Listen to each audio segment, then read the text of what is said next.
भारत में 20 से 22 करोड़ लोगों को किडनी या फिर यूरिनरी स्टोन होता है, यानी 10 में से 1 या 2 व्यक्ति किडनी स्टोन से पीड़ित होते हैं और वो एक व्यक्ति आप भी हो सकते हो। किडनी स्टोन या उससे होने वाले दर्द से बचने के लिए यह वीडियो अंत तक देखें और लाइक, शेयर, सब्सक्राइब कीजिए। भारत में मोस्टली राजस्थान, गुजरात, महाराष्ट्र और दिल्ली इन राज्यों में किडनी स्टोन के रोगियों की संख्या सबसे ज़्यादा पाई जाती है और इसका प्रमुख कारण है उधर का जल। इधर के जल में सबसे ज़्यादा क्षार और मिनरल्स का प्रमाण पाया जाता है। स्त्रियों के मुकाबले पुरुषों में किडनी स्टोन का प्रमाण सबसे अधिक दिखता है क्योंकि the length of male urethra is longer than the female urethra and opening of female urethra is wider than the male urethra. तो आइए जानते हैं किडनी स्टोन्स के प्रमुख कारण क्या होते हैं।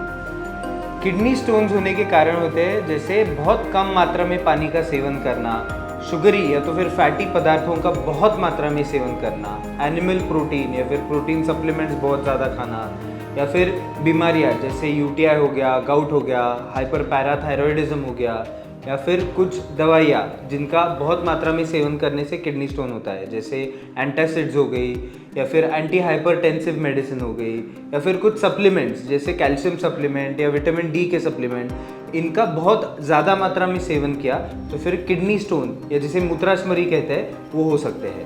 तो आइए जानते हैं इसके साइंस और सिम्टम्स क्या होते हैं। मूत्राशमरी के साइंस और सिम्टम्स होते हैं फ्रीक्वेंट यूरिनेशन यानी वारंवार मूत्र प्रवृत्ति। नॉर्मल इंसान 24 घंटे में मैक्सिमम 7 से 8 बार यूरिन पास करता है, लेकिन किडनी स्टोन की वजह से ब्लैडर का जो ओपनिंग होता है उसे इरिटेशन होता है जिसके कारण वारंवार मूत्र प्रवृत्ति की उर्ज निर्माण होती है। अगर ये स्टोन ब्लैडर और यूरेटर के बीच में जो कैनाल होता है, जो ट्रैक रहता है, उसमें अटक जाता है तो ये बहुत ज़्यादा पेनफुल होता है जिसके कारण एक्यूट एब्डोमिनल पेन भी हो सकता है और ये बहुत एक्सक्रूशिएटिंग पेन होता है। यही स्टोन अगर ब्लैडर के वॉल में जो लाइनिंग रहता है उधर स्क्रैच करता है तो उधर से ब्लीडिंग चालू होता है जिसके कारण मूत्र में खून या फिर जिसे हिमैचुरिया ऐसे कहते हैं वो भी लक्षण दिखाई देता है। अगर आपको इसमें से कोई भी सिम्टम या कोई भी लक्षण दिखाई देता है तो नज़दीक के वैद्य से ज़रूर कंसल्ट कीजिए। तो आइए जानते हैं कुछ बेसिक ट्रीटमेंट्स।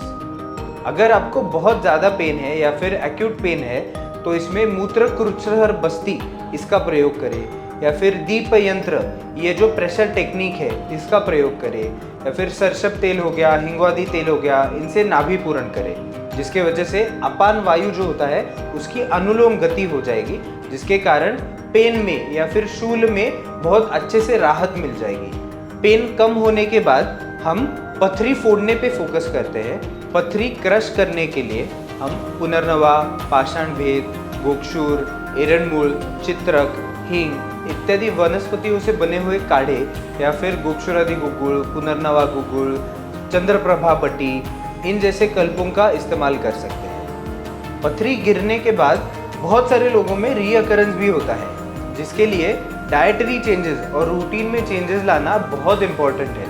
डाइट में ऑक्सैलेट रिच फूड हो गया, फिर कैल्शियम, जिंक इनके सप्लीमेंट्स हो गए, प्रोटीन सप्लीमेंट्स हो गए, इनको अवॉइड करना चाहिए या कम से कम मात्रा में सेवन करना चाहिए। इसी के साथ कुल्थी का सूप हो गया, मूंग का सूप हो गया, गेहूँ चावल ये हो गया, सिट्रिक फ्रूट्स हो गए, इनका ज़्यादा से ज़्यादा मात्रा में सेवन करना चाहिए। इसी के साथ अनुलोम विलोम, ओमकार, शीतली ऐसे प्राणायाम हो गए, पद्मासन, पश्चिमोत्तानासन, पवन मुक्तासन, सूर्य नमस्कार ऐसे आसन हो गए या अदर एक्सरसाइज ये भी करने चाहिए। मैं हूँ डॉक्टर वरुण खरे और आप देखते रहिए आयुर्वेद ब्रॉडकास्ट चैनल।